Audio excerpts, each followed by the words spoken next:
Dun, dun, dun, dun, dun. Gonna do a good show today. Dun, dun, dun, dun, dun. Holding up my Blu-ray. Dun, dun, dun, dun, dun. It's called The Long Kiss Goodnight. Dun, dun, dun, dun, dun. Geena Davis and Samuel Jackson. All right!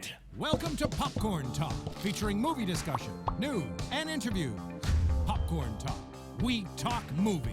And now, here's Popcorn Talk's Guilty Movie Pleasures. Oh, yeah! Woo. Are we dancing or are we doing the Trump inauguration fist bump?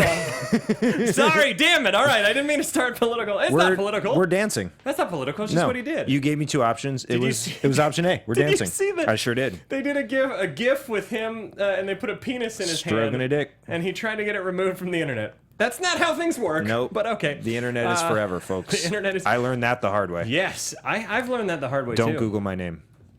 Yeah, if you Google my name and porn, a sketch we did comes up. Yeah. It's called Porn Voiceover Artist. Go check it out. Anyways, this is way off topic. No, it's not. It's a funny sketch. Anyways, hey, I'm Ben Begley. Welcome to Guilty Movie Pleasures. And with me, as always, is my partner in crime, one of the funniest guys I know. What's your name, dude? What's going on? Jesse McIntosh. Good to see you guys. Good to see you, Ben Begley. And I just set you up like with super high expectations, dude. One of the funniest guys I know. Yep. Mm-hmm. Just dynamite human being. Yeah. Amazing singing voice. One of the best. One of the greatest freestyle rappers listen, I've ever met. I was turned down from American Idol because I was already their idol. Yep. And they were like, we can't have someone so talented on United States airwaves. It's important. You out Susan Boyle. That's, I mean... Mezzo soprano is your forte. Anyways, I don't know. All of these things are true. Such a weird... I'm the most interesting man. This is the weirdest intro I think we've ever done on the show. Ladies and gentlemen, don't get confused by my triple pack, which I don't think you can see, which I realized every time I hold up the Blu-ray in the intros, when I watch the video, most times it's reflecting so much you can't even tell what it is. So I'm like, we're doing this movie that you can't see. But today we're doing The Long Kiss Goodnight.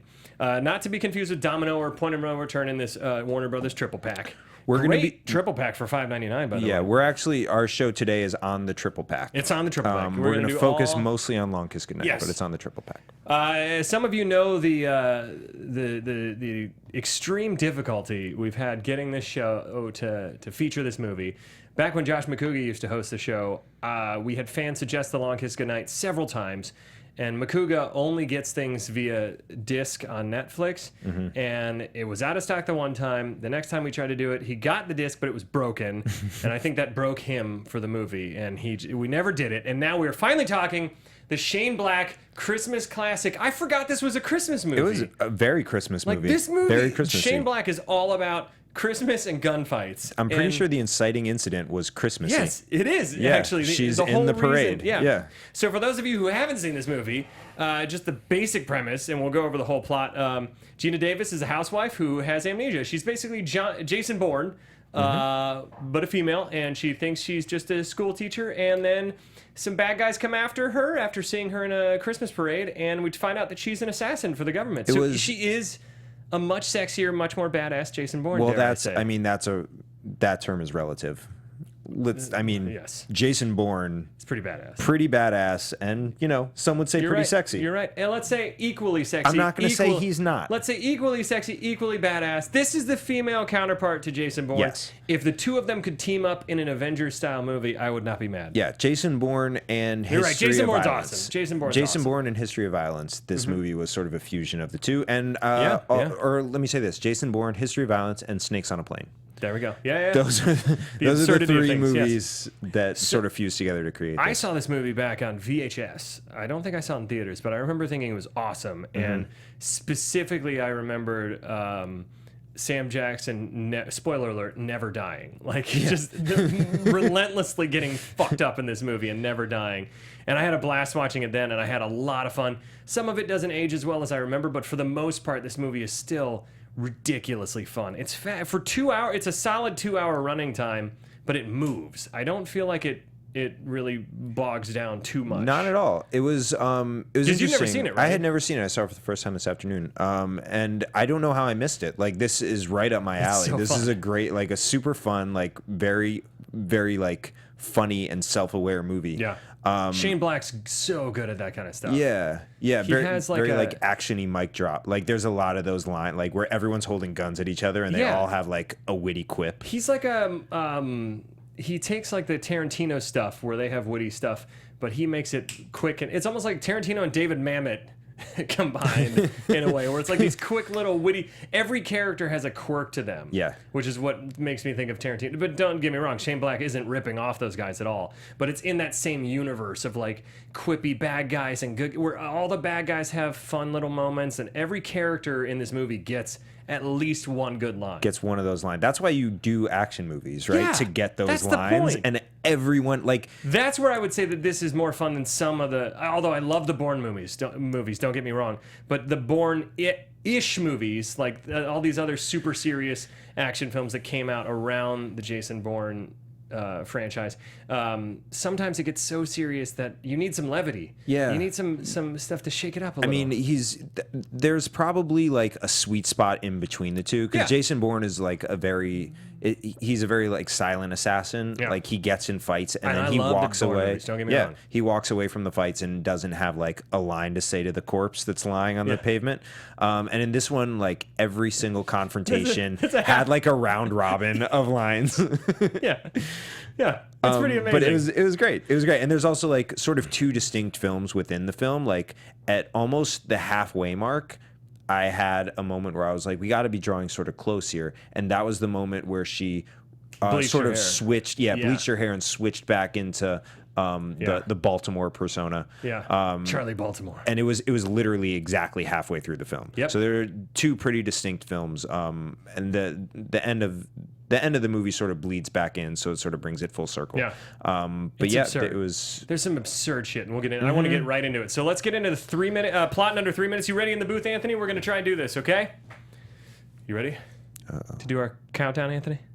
All right, perfect. He believes he's ready. So I'm going to count down from 3. We're going to get that clock started, and I'll start us off, and we're going to try and do this in 3 minutes. Ready in the booth? And 3, 2, 1. So we start off with all these like really cool like photos and guns being loaded. You're like, what's going on? And then we have Charlie, aka whatever her name is now, as a school teacher. She has amnesia. She's giving you a whole backstory how she wound up. She was on a beach. She just had a suitcase. That's it. She marries this guy, or she's dating this guy. He has no questions about it. He's like being really accepting of everything. And then things start to creep back to her. She's in a Christmas parade waving, and this criminal in jail sees her and is like, no, fuck you! And somehow he gets out of jail. He gets out of jail and he shows up to her house and he starts shooting up the house. Yeah, and she like leaps into action. Snaps the neck. Yeah. She kills. Oh, so fuck. Oh, the deer. Deer. Yeah, she hit the deer and she kills the deer, and the guy was trying to like grope her a little bit. Anyway, we'll get there. But so the assassin comes and he shoots her, and then Samuel L. Jackson realizes who's been hired as a private eye by her. So he shows up to her house to take her away and like sort of figure out her history. They have like a postcard. That's what they're going off of. They end up they get to like a train station or something at one point where they're I forget how they get there, but there's they call her like immediate superior, and the guy's like, yes, I'll meet you at the train station. But his phone has been tapped by the bad guys, and so then they beat them there, and there's a shootout at the train station. What happens is as soon as they show up there, there's basically these guys just open fire in the middle of everywhere. Yeah. Which, by the way, we find out that this is all a covert government operation that's trying to cover up the fact that they're working with bad guys. Yet they let these bad guys show up in public, no masks on, and just open fire. Broad daylight, open fire in a train station. Huge gunfight, everything, and then they find out another guy on her list you think is her fiance, but you realize it's actually a code name. All these guys were targets that she had because she's a government assassin. She's lost her memory like Jason Bourne. She shows up. He starts drowning her in a wheel mill thing, and she remembers everything while she's almost drowning in this freezing water. Yeah. Shoots him in the leg. Fucks up everybody. They escape. So then they get to the hotel, and she's like, I'm done with you, Samuel L. Jackson. And then she goes out on the street, and she's she's about to be apprehended, and then Samuel L. Jackson comes and he saves her life, and he's like, I'm here to save your life. I was thinking of that line. That's why I'm so late. Yeah. And then so good. And then fuck. Okay. And then they go because they realize that there's that her kid's in danger, so they go there, and there's a shootout at her old house. Again, no cops ever show up. There's an amazing part where the shotgun blows a hole in the wall, and she throws her daughter through it and perfectly into the treehouse. Yeah. And they escape there. They save the daughter. They get the daughter. No, the daughter and her. They all get kidnapped, and they end up in a. Oh shit. Okay, I'll just finish it. They end up in a freezer, and they're freezing in there. And then she filled up a baby doll with gasoline, and she lights the thing, and it blows a hole in it. Sam Jackson, you think, is dead because when that happens, he blows up and flies through a sign. The truck is a bomb. The truck is a bomb, and they're trying the government is going to do a terrorist attack to get more money to fight terrorism. Yeah, and then they get on the bridge, and there's a shootout, and she flies up the things, and the thing blows up, and die screaming motherfucker, boom, and then they're with the family again on a Sound of Music type farm. Wow, there's a lot more in this than my brain could handle. Well, this is what I was saying about there being two distinct movies, and it like affected the way I remembered the movie. Because like what you said about her throwing her daughter through the hole, that was what happened initially when the guy escaped from jail and he came and shot up the house with the missile launcher. Yeah, that was earlier. You're right. That was like one of the first things that happened. Was it? Yeah. Holy shit. God, this... Okay, so I saw this really late on Monday night, and I'm sleep deprived with having a new daughter, so my brain may not always remember things as well as I would like. But let's just start from the beginning, because there's so many absurd things. I want to dig right into this, because I know we got to get out of here with a show coming up next. But we don't worry. We still have like 35 minutes, everybody. So calm down. We're only going to use 5 of those minutes. Out, all right? We're going to power through. You know what? Let's just start off with the first sound clip number 1, because this sets up kind of her whole memory thing. There's this big voiceover in the beginning. It sets up the whole world we're in. Can we play clip number 1? You do what you have to do. Nice. I'm saying. Is that a permanent sound clip now? No, that's no one's bad. You can play that clip however often you like. 8 years. Except for my name, all traces are lost. I used to hire expensive detectives. Now I'm down to the cheap ones. Sam Jackson. Doesn't seem to matter. The woman I was, the one I used to be, she's gone. I've kissed her goodnight. See? I like how they subtly kissed her goodnight, and then you're like, ooh, so the whole movie is a metaphor for the Long Kiss Goodnight, where she let go of this persona for a long time, but now she's saying now it's a quick kiss good morning. It's a lullaby. It's a quick. She's awakening. She's emerging from a slumber. Yeah, I think it becomes a quick kiss good morning. Just a peck on the cheek. Or a hello, good evening tongue fest. A tongue fest. That got weird. Hashtag tongue fest. Tongue fest. There's some great bands playing at Tongue Fest this year. I heard it's sold out already. There's no way to get tickets. I want to start on one thing that jumps around a little bit, but I want to cover this now before I forget later, which is that the husband is awfully cool and forgiving. Just the most understanding dude that's ever existed. Like he knows she's an amnesiac. She's suffering from amnesia, and he accepts her for what she is.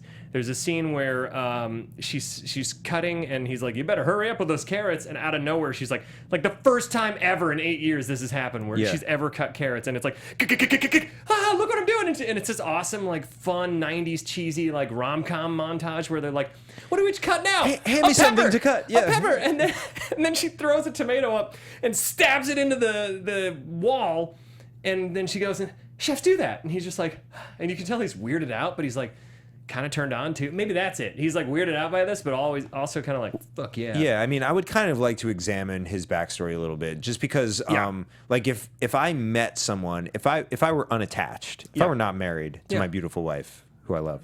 Yeah. And you met somebody with a kid. And I met someone with a kid. Amnesia. Well, she was pregnant. Yeah, at the time. At the time. And she was basically like, I don't remember a thing. I'd be like, well, good luck to you.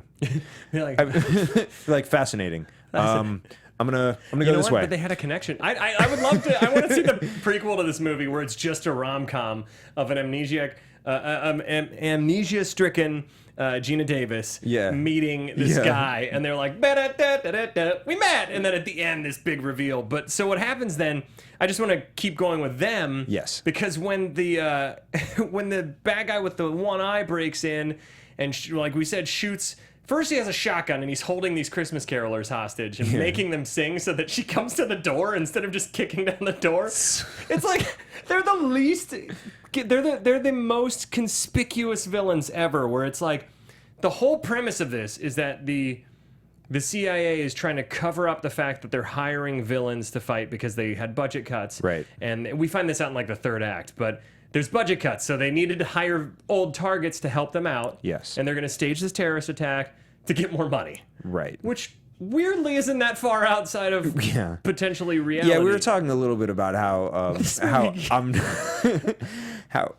they saw the future a little bit in a lot of like the specifics that they said. Not to mention, like, I didn't bring this up earlier, but they literally burned the bridge between America and Canada in this movie. They literally did that. They did. And now it's happening metaphorically.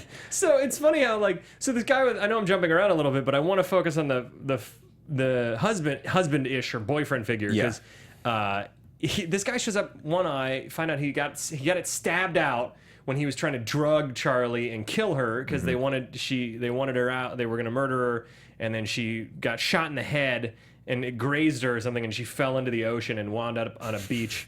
And nobody ever was like, that looks like a bullet graze wound. Like, that never came up. It was just like, well, you must have hit your head on a rock, not a bullet. In the water? Yeah. You go for a swim And later she had night? blonde hair, I think, in that. So Yeah. then she just turned it back to like her reddish hair. Yeah. Anyways, there's a lot of weird things that happen in the flashbacks. But I don't get me wrong, I love this movie. And he comes in full shotgun blast and everything. He shoots through a hole. He has a rocket launcher. Yeah. Yeah. Here was one question I had. Right. Well, A, where are the cops? So 3 questions. A, where are the cops? Yeah. B, if they want to get more money to fight terrorism and they've hired the bad guys, over the course of this movie, the bad guys do, like you said, several public displays of terror. Like, why isn't that good enough to get the funding? Do you know what I mean? Like, we don't need to then blow up Niagara Falls. Like, we've opened fire in a train station. We've opened fire in a residential area. Just like a bunch of things where they might be like, you know what? There's some bad guys out there. Here's some money. It's ridiculous. The third thing, his rocket launcher blows a hole through the house. Yep. 10 seconds later, she uses the refrigerator door to block a bullet. Yeah. Like, what? I think it was a bullet, though, not a rocket. I think because you have to reload the rocket in the. It's not he was doing the same. It's like a grenade launcher. Yeah. But I love that because he's just like, because it's such a surprise too. You don't know what's coming. He's shooting a shotgun and then it's like, and it hits the wall. And then an amazing moment before she's fully realized her Charlie-ness. Right. She's still just Ms. Kane.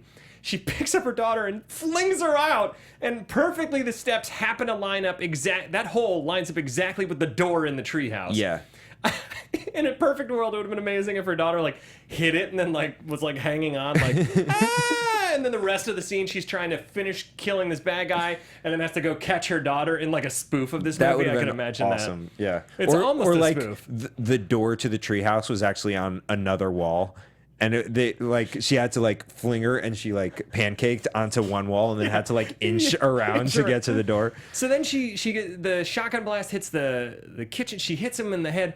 This whole thing builds up to all she has to do to take him out is crack him over the head with a glass pie pan. With a pie, yeah. And then he's bleeding everywhere. She does this awesome like super punch to the back of his head, and then cracks his neck. And then the husband's looking at her. And can we play sound clip number 3? This actually is perfect. It led into sound clip number 3. Chefs do that. So before she said it like a, chefs do that when she did and this is like 15 minutes later, and there's already a callback joke, and it's so awesome because the husband just kind of like, or the boyfriend's kind of like, and then my favorite thing is, I'm skipping all the way to the end because I want to cover the husband, or boyfriend, whatever he is. At the very end, he's just like hanging out with her after all this crazy shit's happened. They're on a farm. No questions asked. Well, to be fair, when she left to go chase down her identity, he did say to her, "It doesn't matter what you find. I'm not afraid." Which, again, like, props to him. Props to A. Because I would have been like, no thanks. You know what, though? I think that's kind of subverting what they usually do with female characters in these movies. Yeah. Because if you think about it, most action movies until recent... I mean, you know, there's been like the Underworlds and the Resident Evils of the world where there's a female hero. But most action movies, if there is a girlfriend character, there's usually the damsel in distress. They're a side character. They're just there to kind of give some sort of emotional grounding to the hero and something for him to fight for. And usually the hero comes back after all the crazy shit's happened. And it's like...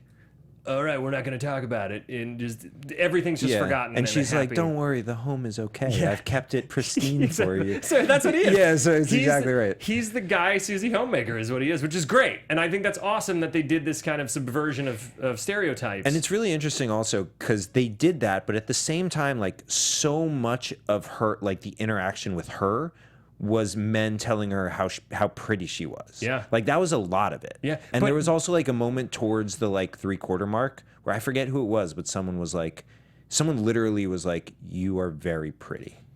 Yeah. As like a calming mechanism for her. But what was interesting is they had that cool little moment. I didn't get the sound clip for it because it's a long dialogue between her and Sam Jackson, where they're driving and he turns out the window and is like, damn, and checks out a jogger with huge boobs running. And she's like, oh yeah, tits are neat. And like, it was cool because in that moment, she calls out like the kind of lizard brain male where it's like, really? And he almost swerves off the road just because he's looking at a jogger. And I feel like men sometimes treat boobs like Pokemon where they got to see them all, where they're just like, it's like, just because it's like, well, saw those. Check. Yeah. I've seen guys at like the gym and things like that will position themselves differently at a mirror to get like views, and you're just like, you are staring, bro. I can see you. There's also like there's an element of like display. Not that I've never checked out a woman ever. But like it's not necessarily every single human that you come into contact with. But there's like an element of like showmanship and display where like you have to let other people know that you were checking it out. Where like, because like he could have easily just been driving and like seen it and like said to himself, "Fuck yeah." But I think that's. But he was like, "Woo, woo," and like it's just so. I think that scene's a really funny deconstruction of kind of like. The male and female stereotypes and how she calls him out for it. Yeah. But so now I want to go back a little bit in time to when Sam Jackson's introed because it's awesome. Yeah. He's pretending to be a vice cop. And he's pretending to bust this guy for being with a prostitute, played by Melina Kanakaridis. Shout out! She went to Firestone High School where I went to school. Oh shit! What's up? The Black Keys, Melina Kanakaridis, and LeBron James. He didn't go to my high school, but like 20 minutes away from me. And this guy, Frederick Douglass. And Frederick Douglass, guys, who's getting more and more attention. He's been doing a lot of great work. Frederick Douglass has been doing great work. So anyways. Sam Jackson's introduced, and he's busting this guy for sleeping with a prostitute. And he's like, well, I guess we can figure out something. And we find out that he's running a scam with her where she pretends to be a prostitute, he pretends to be a vice cop, and then they get money from these guys. And he's the PI that Geena Davis is hired to find. He's the cheap one she's hired. Mm-hmm. But his intro is fantastic. Can we play clip number 2? See, you're assuming I won't shoot your sorry ass. And everyone knows when you make an assumption, you make an ass out of you. And umption. So good. Tell me that couldn't be from a Tarantino movie, though. Yeah. Like I mean, that might have been just pulled from Samuel L. Jackson's life. You make an ass out of you. You make an ass out of you and umption. And umption. It's so good. It's perfect. It doesn't make any sense, but I love it so much. And that's kind of the snappy, fun, quirky Shane Black world you live in, you know? Yeah, and just like slightly changing your expectation or like perspective on things. Because like ass out of you and me is the saying, right? But like just like it takes you off. Yeah, slight off balance. And that's why it's fun. And it's fun. It's the same thing with like a David Mamet movie. Like I'll never forget in what's that movie with Gene Hackman where it's like hostage enemy of the state something. Anyways, the line is, he's so cool when he goes to sleep sheep count him, and I was like, that's such a weird line, but I love that. It was Ricky Jay that says that. Anyways, so we let's just skip ahead because the intro is kind of, it's a little bit of a slow build. Not really, it's like 15 minutes, but she's in a Christmas parade too, by the way. So this woman who has amnesia is full on display on a TV, and it just happens to be playing at the prison where the one-eyed guy that she stabbed in the eye is watching. I had a little bit of a hard time with this. I don't need. How did he get out of prison? Yeah. He's in a maximum security correctional facility, and he's in solitary. Like, unless, okay, maybe he then made a call to his handler, that comedian lead villain guy, and was like, hey, she's alive, and they're like, all right, get him out of jail. Which in that case, why didn't they get him out of jail before? Why didn't they get him out of jail before? Or if they couldn't, why didn't they just handle it? Because then they just ended up trying to handle it anyway. Yeah. But like, he was there solo in like the most spacious cell that's ever existed. Like they forgot to get extras that day for prison extras. They were like, all right, we need a cell packed full of 15 people. Perfect. We have the location. Did you get the people? Fuck, no. Damn it, all I right, forgot just the people. one guy then. Just the one guy. And he's watching TV because he has access to a TV, I guess. In a cage, though. The TV's in a cage. And the TV is broadcasting a local Christmas parade? From another state, I think. What? From another... It seems like another state, unless they just happen to be in the same state. Yeah. There's so many questions. So like I said, I don't need everything to be airtight, No. but that particular thing is like ridiculous. as flimsy as can It was be. ridiculous. Yeah. So then, after the mayhem of the shootout and everything, Mm-hmm. Sam Jackson happens to show up right after the shootout. Yeah. Because they found a lead on one of her old her old landlord, and they found a whole box full of all of Yeah, her stuff. the place she was staying when she went Yeah. missing, that landlord had all her stuff because she never came back, and they really liked her. And then when they call to her old boss, we don't know it's her boss at the time. We just think it's a friend or something. It's a contact she had. It's Brian Cox, and Brian Cox is introed with an amazing, quirky intro. Can we play clip number 4, please? Well, what's wrong with the dog? It's simple. He's been licking his asshole for the last 3 straight hours. I submit to you that there is nothing there worth more than an hour's attention. And I should think that whatever he is attempting to dislodge is either gone for good or there to stay. So he's sitting there with his mom, presumably, at the dinner table, and she has a dog that's just going to town on its butt. Yeah. And he says that his appetite and the dog's asshole are not mutually exclusive. And then he says that line, and what a hilarious intro.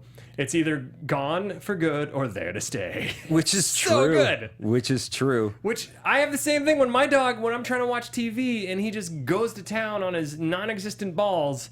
Like he's been fixed. He loves like licking the phantom balls, and I'm like, come on, it's disgusting. It's disgusting. Well, he's a dog. You know, he's a dog. My dogs do the Those same balls thing. are gone for good. Yeah, my dogs do the same thing. We have 2, and they will like simultaneously start licking, and it's like like a hive surround mind. sound licking. It's the grossest sound in the world, and It's I awful. would never let it go for 3 hours. No. That's No, it's too much. That's like a torture chamber. It is a torture at that chamber. point. Yeah.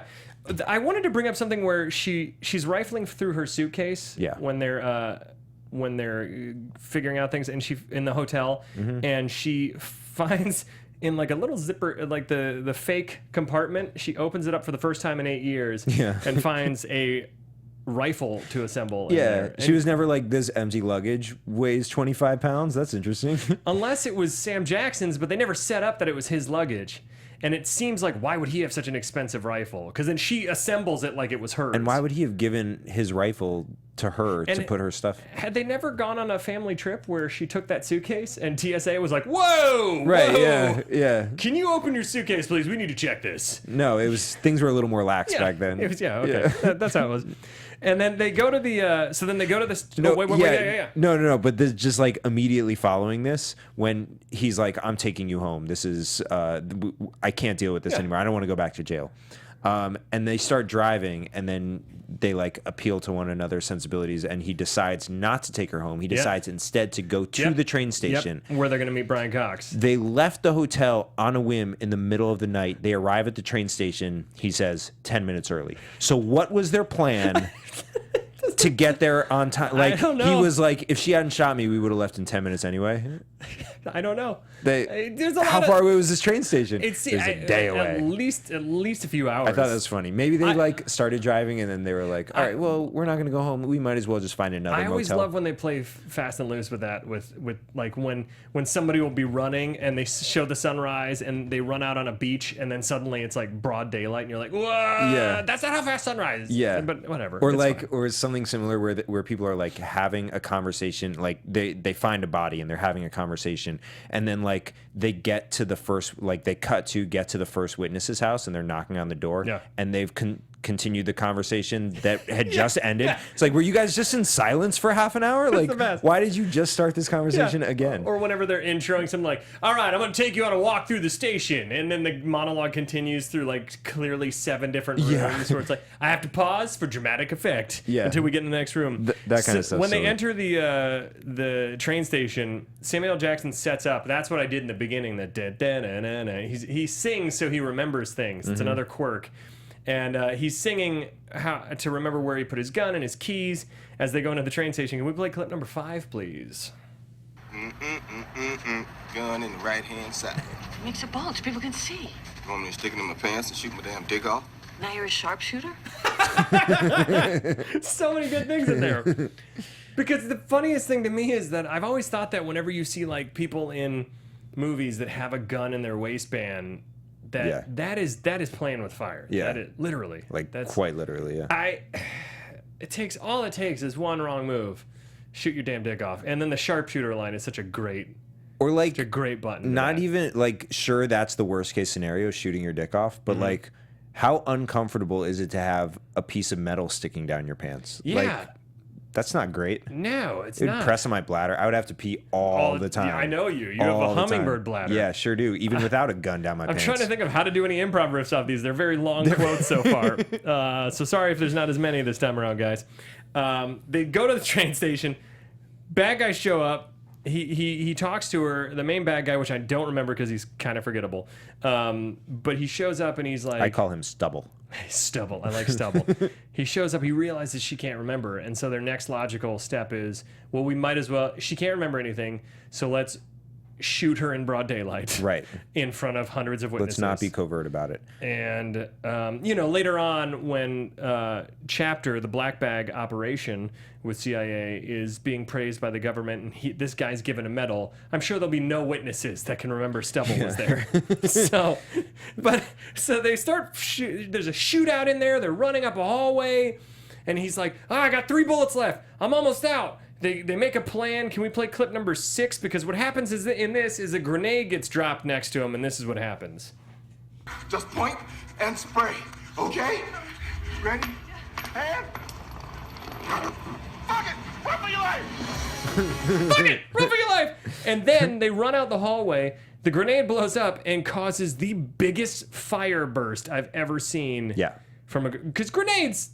They blow up in like anything within like a 6-foot radius. Yeah, I'm not an expert, but I'm pretty sure it's pretty contained. Yeah. Like, yeah, those specific. Unless it was like a super like fancy grenade from the government, but it looked like a standard grenade. But like it stayed contained to the floor it was on. Like it shot horizontally. So the fire was chasing them down the hallway. They're running as this fire chases them down the hallway. She gets the idea to shoot through the glass.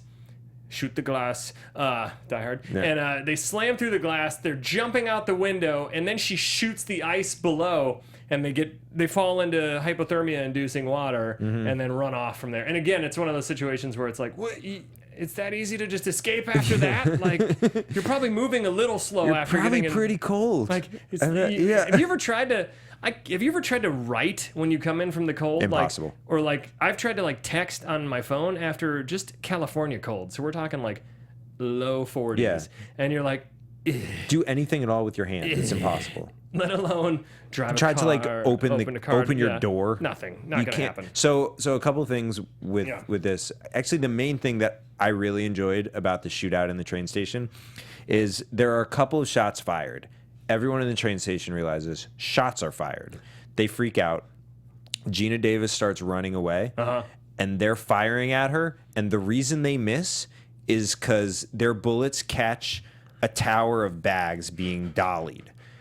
So there's a dude who's like, I understand there's a shootout, but these bags need to get to the fucking train because this is my goddamn job. That's right. And I'm committed to this. It was at least a few gunshots in where this dude was still like, and there's like people getting mowed down. Yeah, in this too.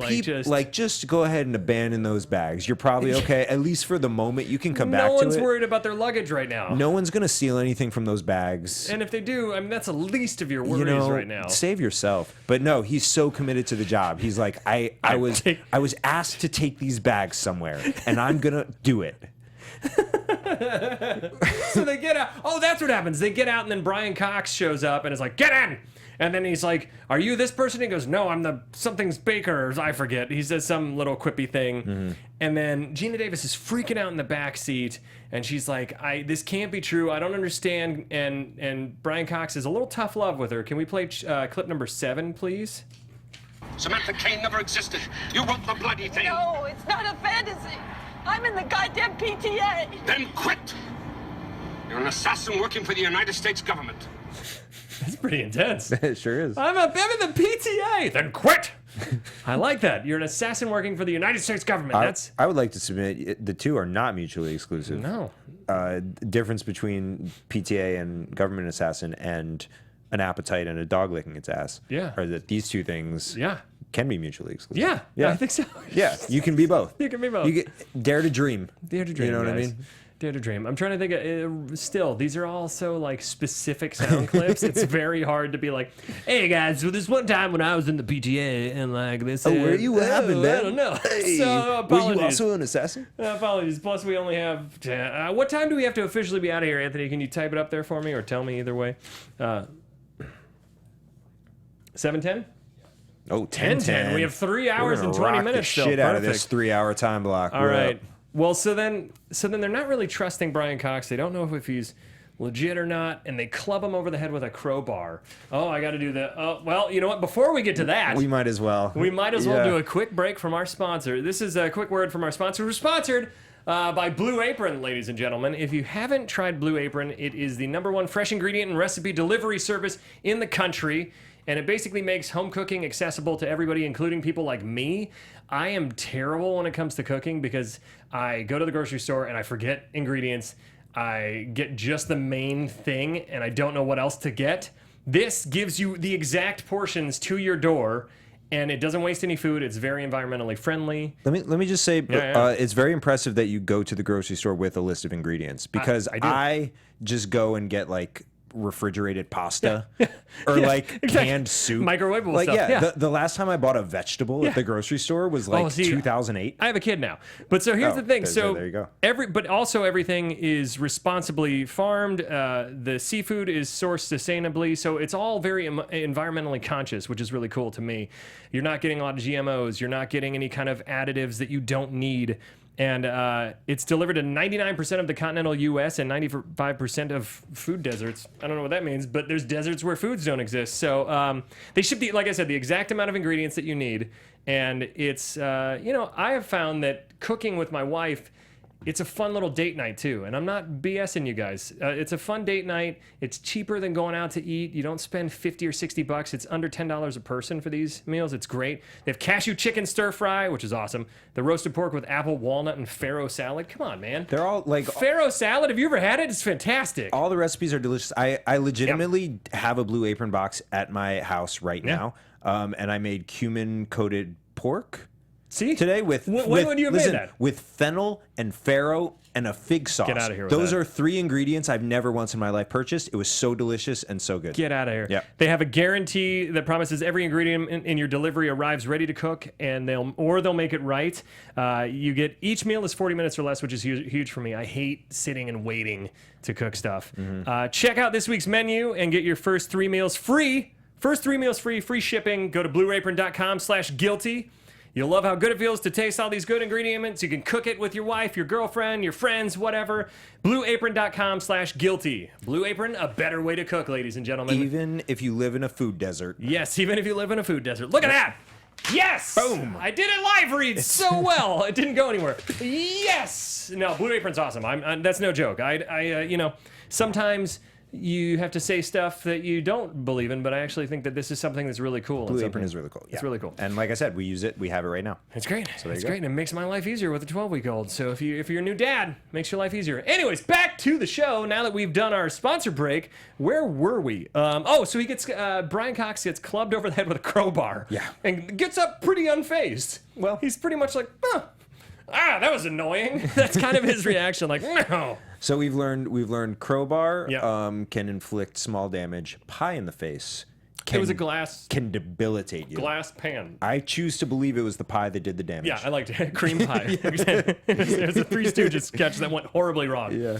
So then they go to David Morse's house. Is that the Yes, dude's name? that Yeah, is he's David great. Morse. He's a great actor. She thinks he might be her fiance. Yeah. Because it was And she we found a think postcard. so, We think he so too. seems like He's kind of a super nice sweet, guy. Super Yeah. sweet. Gave her a big hug. And then Brian Cox shows up, puts a gun to Sam Jackson's head, and he's like, "How'd you find it?" And he's like, "Well, in the jacket that you put over my head and then clubbed me with a crowbar with, you had a notepad that that had these things, and that's what the address was on. Can you play clip number 8, please? I found the address in your coat. Here, between the address of a topless bar and the picture of what looks like a man's penis. That's a duck, not a dick.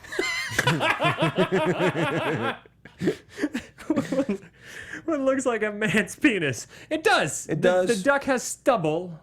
To be fair, it looks a lot more like a penis than it looks like a duck. It does. And your question would be, yeah, why were you drawing a duck? what, maybe it was like he's taking a beginning artist class, and like their first sketch is like, try and draw a lifelike duck. So this is like character work on Samuel L. Jackson's hobbies. He's like, yeah, I like my passion. How is did to the be joke a come PI, up? But what I really want to focus on in my downtime is drawing ducks. I just don't know where this joke came from. I feel like Sam Jackson or the art department had just drawn that as a joke, and then it seems like it had to have come up with in the moment. Like, it doesn't seem like something that could have been scripted. It doesn't really, because it's such a random, it doesn't awesome fit detail. really, but it is great. It's so funny. That's a duck, not a dick. You know?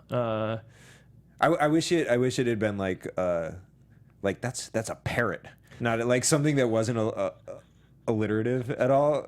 That's a parrot, not a penis. That like didn't make sense at all. Like, that's a toucan. That's a something real specific. toucan, not a taint. Yeah. Jesus. Then Sam Jackson. So then they get. You can't transition from that's a toucan, not a taint Yes, in you- any effective way. Yes, so you we're can. just gonna put the gears in and take go. one giant step for mankind. At least we didn't say it during the live read. Yep. So they get kidnapped. She gets tied up to, what do you call those things? Not a windmill, but like a water mill thing. Water turbine. I don't know. Whatever. I have no idea what its official name is. She's in her like a slip somehow. She like they just found a nice like old like 1940s slip to wear under a dress for her to be in. Well, they wanted her to be maybe more she was comfortable under. while she Yeah, was being I don't know. tortured. Maybe she was, and she's being turned in there and like water torture and freezing water, and that's when her Charlie starts unlocking in her mind, feasibly from her brain cells dying or something. I don't know. And we found out Brian Cox is just dead. He's there. He died off camera, and he's now in the water. Well, they didn't even torture him. They just drowned him. And then for some reason, in every time they get Sam Jackson, they don't kill him. They just, in this instance, they beat him up and put him naked in a basement, which was weird. It's like, what were you? What? Well, Why did you do that? It's so funny because like almost every one of the characters we spend 2 minutes with in this movie, I desperately want to see a movie about those characters. Like someone tied Samuel L. Jackson up naked in a basement, and like, why did what was I would their love to thing? know. They were just like, that is one chiseled man. I would love to see you naked in my basement, but I don't trust you. I don't get it. I'm gonna have to tie I you don't up. get it. Yeah. So she's drowning. She's kind of like we don't know what's we don't know how she's gonna get free, but she remembers the gun in the crotch of Brian Cox's character. Yeah. Because he mentions that earlier, how he always carries three guns. He carries 3. She jimmies her hand free, pulls it up, and in slow motion, she comes up screaming, just blasts away at David Morse, and then she frees herself, presumably finds her clothes somewhere in the watershed thing she's in. She spent a lot of time today in the water. Yeah, lots. And I'm really worried about her health. Like, hypothermia is a terrible thing. It's winter time. So she then, we see in a really cool shot where Sam Jackson's naked on the ground and looks up, we see her come in and we hear shadows and we hear her shooting everybody, and then she opens up the door and he's free again. And then they go to a hotel where she bleaches her hair blonde. Mm-hmm. She's full on Charlie now. And she tries to start seducing Sam Jackson, and you're like, oh man, are they gonna fuck? Because like he has a wife and kid, even though they're separated. Because by the way, he went to jail for petty theft, which we completely glossed over. Yeah, but that's just it's enough. not important. It's one of those things where they did it just to ground him in something. Right. Can we play clip number 9? Because this is what he says to tell her, no, you can't have none Real of this. sweetheart. I ain't handsome. I ain't rich. And the last time I got blown, candy bars cost a nickel. At what point did candy bars cost a nickel? Because that's a long time to not get blown. It's either a long time ago or it's the day after Valentine's Day when all the candy goes on sale. That might be what it is. I think So you're maybe right. he remembered the specific day and he was like, You know, I've gone through some dry spells. Have you? In my life? Yeah. And I took up a hobby. drawing ducks. No, I took up a hobby, glass blowing, Oh. for a while, and trying to tie this in. And, I did a hobby with glass blowing, and then I had a dry spell from glass blowing. And those are the worst. And my wife and I, we decided to do like a what is it, a pottery, the paint night thing? Yeah. Mm-hmm. And they were like, do you want to have a pre-made glass thing, or do you want to blow your own? And I looked at the teacher, and I was just like, can we play it? Real sweetheart. I ain't handsome. Not. I ain't rich. Nope. Last time I got blown, candy bars cost a nickel. Because it had been a while since Yeah. I'd blown some glass. Yeah, That was it such sure a had reach. been. No, it wasn't. You I'm glad that the nailed it. one improv I've You done nailed it. was so solid. Well, do you know what's crazy? I was it was this past summer. It was like super hot day. Yeah. And I was waiting in the DMV. Oh, which is well, you got to get AAA. Then you don't have to do I know that. I should, but I like torturing myself. Yeah, I guess. But I was sitting in the DMV, and it was so hot. There's no air conditioning. There was just one single oscillating fan. And someone it was right next to the security guard. So I watched someone go up to the security guard, give him $20, and they just sat in front of the fan and got all the air. Yeah. And I went up to them and I was like, "Excuse me, do you mind if I just get a little bit of air blown on me?" And they were like, "No, I paid for this." And I was like, You're real, sweetheart. I ain't handsome. I ain't rich. And the last time I got blown, candy bars cost a nickel. just to try and appeal to their sensibilities. I love it. Yeah. I love it. So, let's keep going because we got about 10 minutes left. And we got a lot to cover, so holy shit. Okay, so she goes back to her. She realized Charlie's kind of like, fuck it, I don't care about my daughter. I don't care about anything anymore. I'm just gonna get out of here. I got money in a safe deposit or in a like a somewhere. Who cares? She has to go get the key that's on her daughter's charm bracelet. She goes back there to get it. She immediately is followed because they tapped the phone or something. I can't remember. And she's followed by the bad guys, and they end up on the ice where her daughter gets kidnapped, right? Yes. Yes. And they end up, the bad guys, the car ends up on the... So these are happening simultaneously. Yes. She is breaking into her house to get the key, and the daughter is in the play. Yeah, the play. The nativity play. And she's gassed. Yeah, she's getting gassed. Yeah. And then the guy threatens the other mother. She sees with him. With a knife. He threatens her with a knife, and he goes, "You're about to have 2.4 kids." And I'm like, what? What does that mean? How did you do the math on that? What does that mean? Are you referring to a family pet as 0.4 kids? I don't get it. So they kidnap the daughter, and she puts on ice skates and is ice skating along the frozen lake.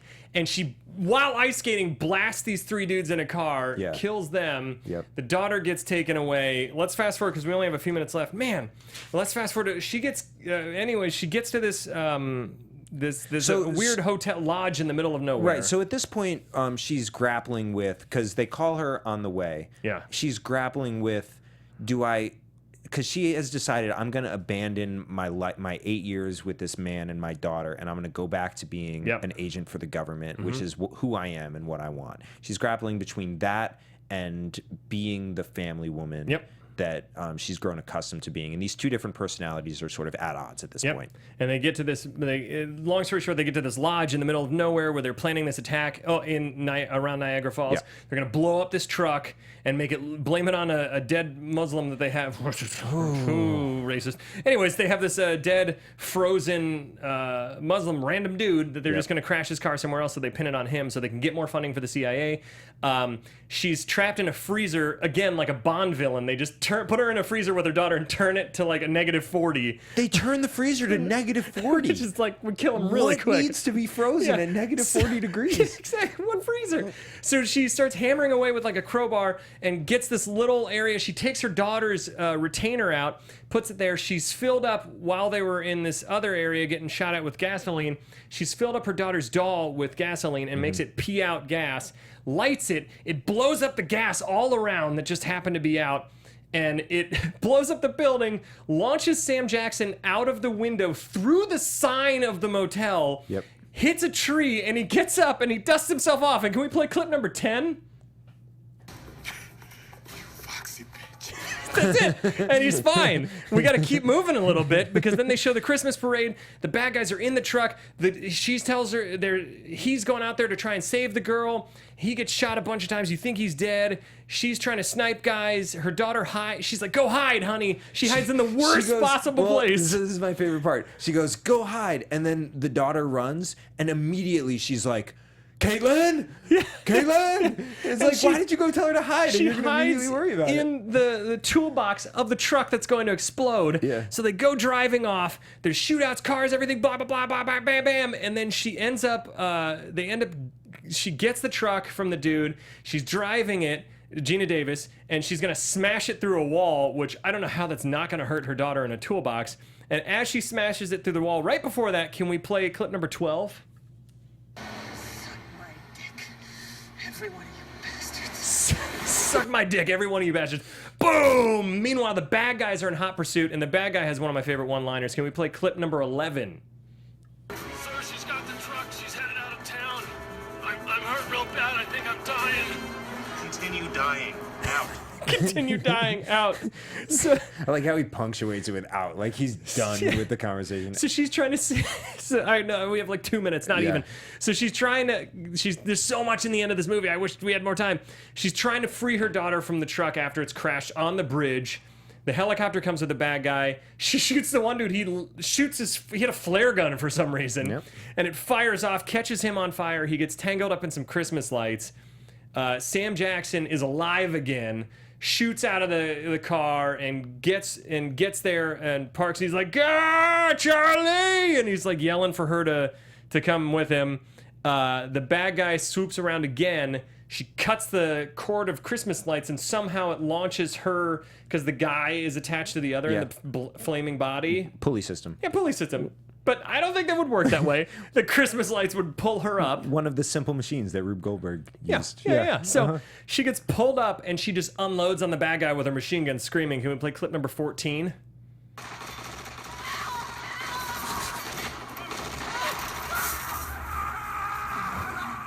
Die screaming, motherfucker. Which he does. Die. He does. Well, he's not dead yet because nobody dies right away in this movie.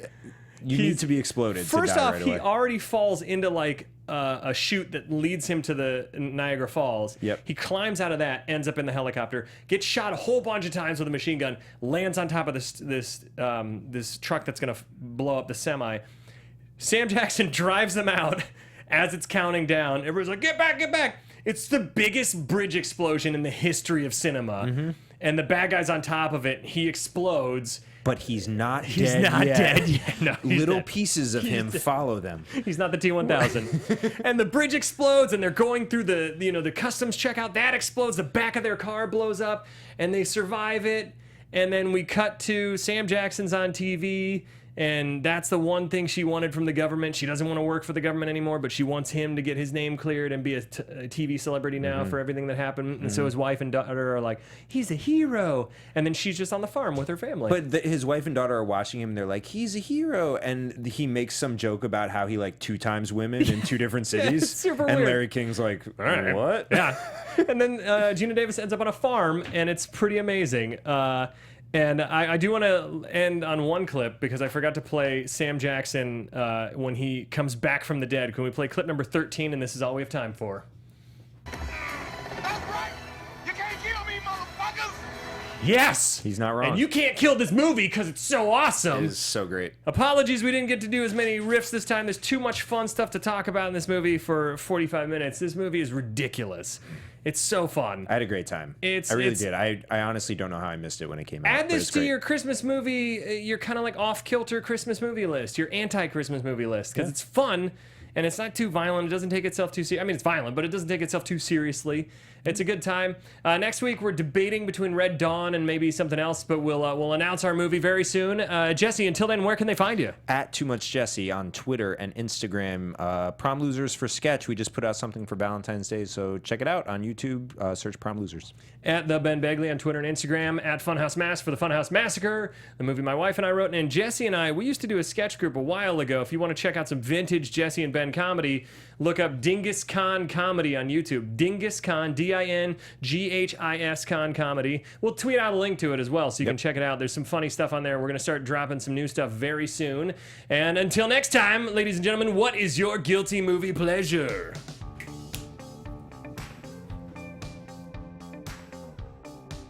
From producers Maria Menounos, Kevin Undergaro, Phil Svitek, and the entire Popcorn Talk Network, we would like to thank you for tuning in. For questions or comments, be sure to visit popcorntalk.com. I'm Sir Richard Wentworth, and this has been a presentation of the Popcorn Talk Network. The views expressed herein are those of the hosts only and do not necessarily reflect the views of the Popcorn Talk Network or its owners or principals.